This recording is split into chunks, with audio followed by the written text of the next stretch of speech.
So, hari ni kita nak buat comparison sikit antara dua EV charger yang kami jual, iaitu E1 dan E2.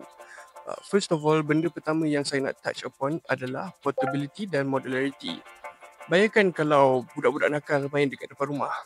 Sampai tersungkur pun boleh terjadi kalau charging cable tak terurus. Tapi yang mudahnya dengan E2 ni, sebab dia modular, charging cable atau EV unit dia tersendiri pun boleh simpan. Cuma kalau E1, dia lebih susah sebab dia fixed installation dan kabel dia tethered. Satu lagi benda yang ketara sekali kalau kita compare antara dua ni adalah itu tak ada LCD screen. Tapi kalau kita tengokkan E1 ada 2.8 inci. Deal breaker ke kalau tak ada LCD screen ni?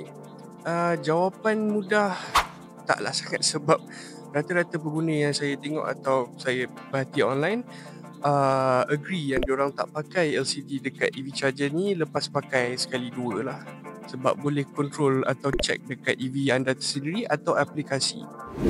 Kalau bab connectivity pula, dua-dua EV charger ni pakai app yang sama, meaning feature set macam nak control load current yang masuk atau manage schedule charge, dua-dua boleh buat.